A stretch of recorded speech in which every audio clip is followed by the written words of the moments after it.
खेळाची आवड एवढी आहे या लोकांच्या मध्ये.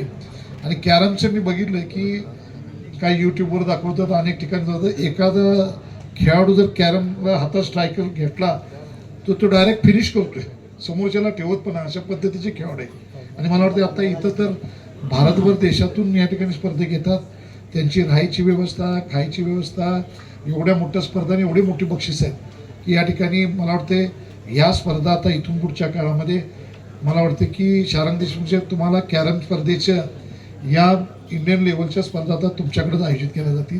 मी मगाशी त्या नंबर आलेल्याला विचारलं की याला अपेलेशन तुमच्याकडे दिलं आहे काय, तर कॅरम असोसिएशनचं इंडियन असोसिएशन आहे, महाराष्ट्र लेवल असोसिएशन आहे, नंबर आल्यानं सांगितलं. परंतु पालकमंत्री साहेब या गेमला आपल्या महाराष्ट्राच्या गेम्सच्या मध्ये जिथं आपल्याला सर्व्हिस मिळतात त्या गेममध्ये याचा समाविष्ट नाही आहे. आता कॅरम देशभर खेळला जाऊ लागला, देशभरामध्ये मला वाटतं या स्पर्धा जातात. सर्वसाधारणमध्ये महाराष्ट्राच्या या क्रीडाविषयक धोरणामध्ये एक कुणाला नोकऱ्या देतात, वर्ग 2 असेल, वर्ग 1 असेल, वर्ग 3 असेल, तर एशियन गेम्स किमान तो 3रा नंबर आला पाहिजे आणि ओपन नाही. परंतु मी तुम्हाला सांगतो देशमुख साहेब, एशियन गेम्समध्ये ज्युनियर एशियन गेम्सला चॅम्पियन झालेली श्रेयांकिता वरुड येते.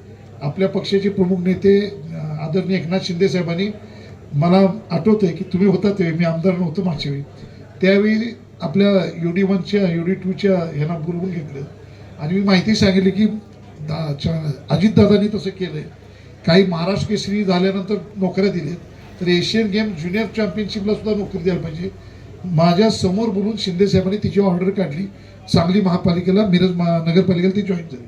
आपण सुद्धा या गेम त्याच्यामध्ये समाविष्ट करा, मी आपल्याला पत्रक देतो. मगाशी मी त्याच्याशी बोललो, अनेक लोक कॅरममधून नोकरीला लागलेत, वेगवेगळ्या मोठ्या कंपन्यांच्या मध्ये त्यांना नोकरीला घेतल्या, तर नंबर 1 चाला आहे. तुम्हाला वाटते मोठ्या कंपनीमध्ये नोकरीला आहे.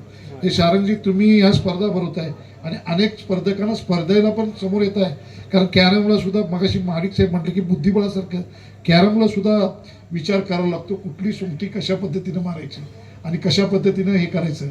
तसंच निश्चितपणे या सोंगट्या हलवताना सुद्धा त्या ठिकाणी आपल्याला थोडी बुद्धीचा वापर करावा लागतो, हाताचं स्किल आहे.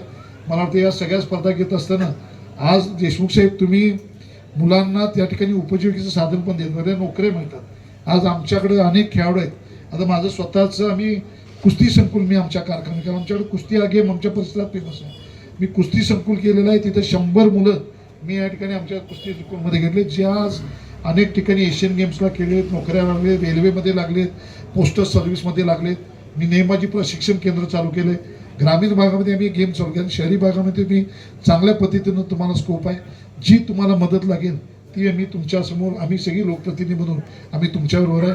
जे तुम्हाला सांगा एखाद्या गेम्सबद्दल तुम्ही पुढे न्यायला लागलाय, मी तुमचं मनापासून तुमचं अभिनंदन करतो की तुम्ही एक नुसते नगरसेवक न राहता चांगल्या पद्धतीनं सामाजिक सेवा करत असताना खेळाडूंना पुढे जायसाठी आपण मार्गस्थ करताय, ही तुमची भूमिका अतिशय चांगली आहे. तुमच्या या कार्याला मी शुभेच्छा देतो.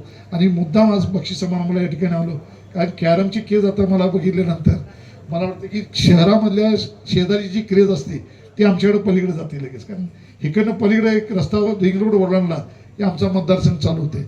आमच्याकडे आंबेडकर साहेब रात्रभर क्रिकेट चालू असतं, रात्रभर फुटबॉल स्पर्धा चालू आहे, आणि शहराच्या धर्तीवर तुम्ही जे करताय ते तिकडे आम्हाला करायला लागते, म्हणजे तेवढ्याच तयारीने करायला लागते आंबेडकर साहेब. त्यामुळं चांगले खेळ तुम्ही चालू केलेत, त्याच्याबद्दल मनपूर्वक आभार मानतो.